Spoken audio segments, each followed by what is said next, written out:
Look, Simba, everything the light touches is our kingdom. And this'll all be mine? Everything. But what about that shadowy place? You're a colorful bunch.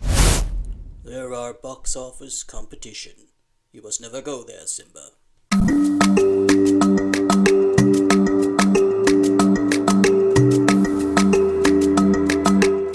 Well, hello everyone, and welcome to another Commander Go movie review.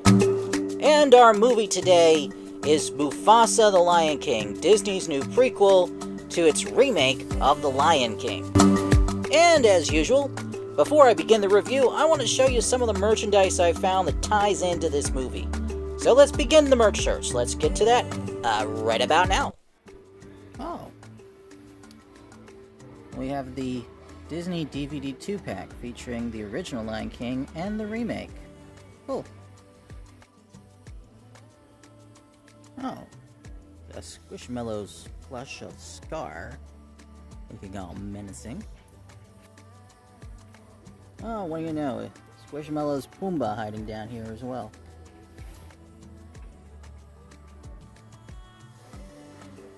Oh, okay, here's a good one. A plush collector's set for the Lion King. Timon and Pumbaa and Simba and Nala.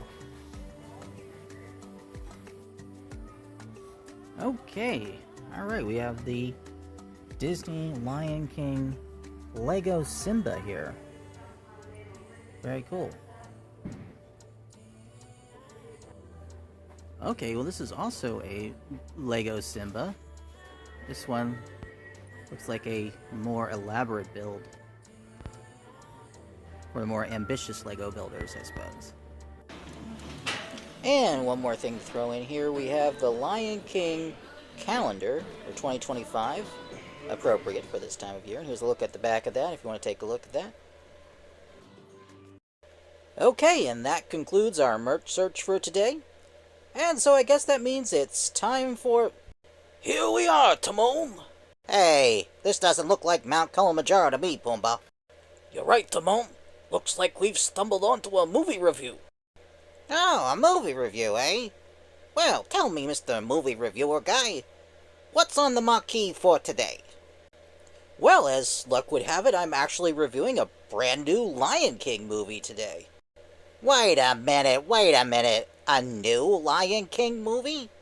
I don't remember being in any new movies lately. Do you, Pumbaa? We're gonna have to have a talk with our agent.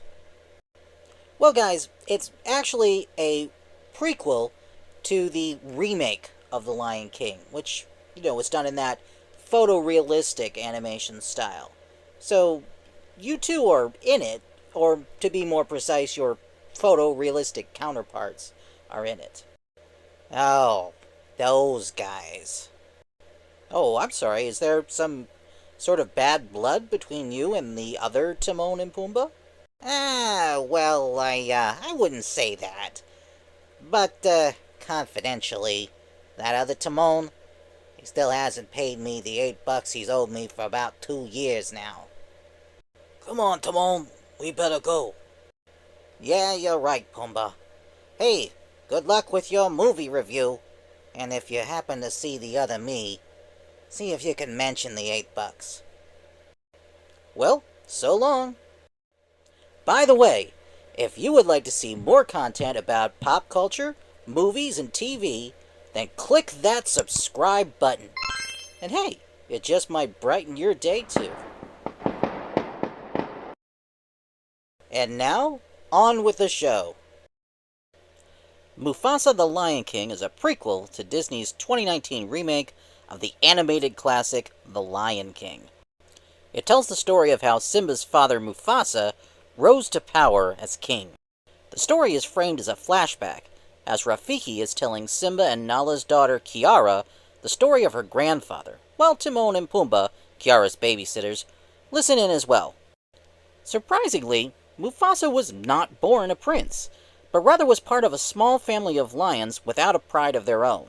Mufasa's family is trying to find Milele, a fabled promised land where they can settle down and make a new home. Their journey is cut short when the lion trio is caught in a canyon during a sudden flash flood. Mufasa's parents fight to save their little cub. They manage to get him on a floating log that carries him away from the danger, but are separated from him in the process. Downriver, another lion cub named Taka spots him from the riverbank. Mufasa can't swim, so Taka helps him out of the river just in time to save him from some hungry crocodiles. The two cubs are soon joined by Taka's mother, who takes pity on the little lost Mufasa and decides to take him in as one of her own. But when they go to see Taka's father, the king of a small pride of lions, he is distrustful of outsiders and refuses to take Mufasa in at first. After a little convincing, however, he reluctantly agrees to allow him to remain among them, but only on the condition that he stay with the lionesses, and not bother him or his son Taka. Taka wants a brother, though, and frequently seeks out Mufasa so that they can play together. Mufasa and Taka grow up together as brothers. Then, one day, their pride is attacked by another pride of white lions led by a tyrant named Kiros. The power-hungry Kiros has made it his mission to conquer all other prides and rule all lions. Taka's father, seeking to protect his royal bloodline, orders Taka to flee the battle to safety, and orders Mufasa to go with him as his protector. Mufasa and Taka escape Kiros' attack, but become lost. Unable to return home, and having no clear path to follow, Mufasa remembers his parents' quest to find Malele, and decides to make that their goal. So, without knowing the way, and still being hunted by Kiros' warriors, the two lions set out on a long and perilous journey to the safety and prosperity of Malele. The first time I saw the original animated classic, The Lion King, I had just graduated from high school, and had been surprised by my family with a trip to Walt Disney World to celebrate. The trip happened to coincide with the release date for The Lion King, so we decided to see the movie at the cinema in Walt Disney World, at what was then called Pleasure Island. We had a great time at the movie, and the theme parks were full of advertisements, merchandise, and even new attractions hyping the new movie. It was an event. I enjoyed the experience so much that I planned another trip to Walt Disney World for the following year to coincide with the release of Pocahontas to recapture that experience. On the other hand, when I first saw the remake of The Lion King, I was on my way home from work one night when I ran into a traffic jam so bad that I decided to pull off the highway and see a movie to wait out the traffic. The movie lacked a certain impact. Its photorealistic animation style didn't allow the animal characters to have the kind of facial expressions needed to sell the emotion of the movie. The experience was just kind of wooden. Then, after the movie, the traffic was better, but it was very late and I was eager to get home. Then I got pulled over not far from home for failing to signal a turn. So, I have very different memories associated with the original and the remake. Needless to say, I hold the original in much higher regard. With Mufasa being in the same continuity and in the same animation style as the remake, it had an uphill battle to win me over. Did it succeed? Unfortunately, I can't say that it did. But that doesn't mean there isn't an audience for Mufasa. Like the Lion King remake before it, the photorealistic animation is very impressive from a technical standpoint, although I think the original Lion King is more impressive visually speaking. Also, I did notice a distinct improvement in the facial expressions of the lion cub characters. I was able to read the appropriate emotions in the faces of the cubs. In the adult animals, however, any improvement I noticed in their facial expressions was only marginal. I also think they almost had a very clever idea that would have added a new layer to Scar's villainy if it had been fully executed.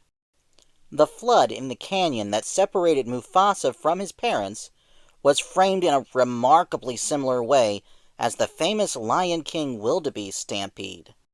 It's too similar, in fact, to the point that there are so many coincidences that it begins to strain credulity. However, if young Taka, who would grow up to be Scar, had witnessed this flood, and then, as Scar, planned out the wildebeest stampede specifically mirroring a major traumatic event in Mufasa's life, just to twist the knife a little more as he betrayed and murdered Mufasa, this would have added a new level of sadistic malevolence to this classic Disney villain.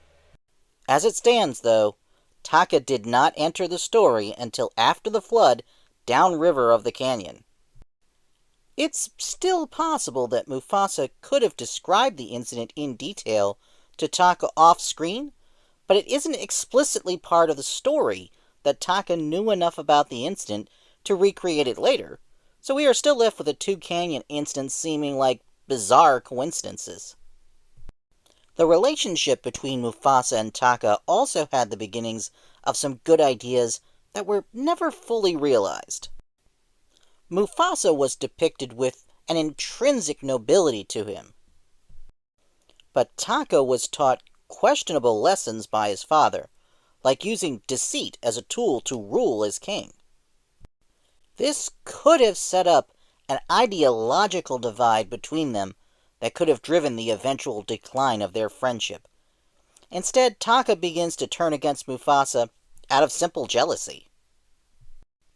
It almost seems like there must have been an earlier draft of the script that told a more powerful story, but for some reason, the best elements were edited out. Still, it seems like there is a good story in there somewhere if you rework a few things. I wanted to mention a couple of minor gripes as well. First, the music. The songs seemed dull and lifeless to me. Whenever the movie transitioned to a musical number, I just found myself wishing for the song to end and the story to move on. Second, Timon and Pumbaa's humor seems to have changed. It's a lot more meta now. I usually enjoy meta humor, but it seemed out of place coming from the meerkat and warthog duo, at least to the extent that it was used. They have always been able to gently lean on the fourth wall, but now they seem to have full fourth wall awareness. Now, I like Deadpool, but not every movie needs a Deadpool. Mufasa the Lion King is best viewed as an introduction to the world of the Lion King for young audiences, I think. It's keeping a great franchise in the conversation and could potentially lead a new generation to appreciate the 1994 classic. This prequel may just need to work on its roar a little.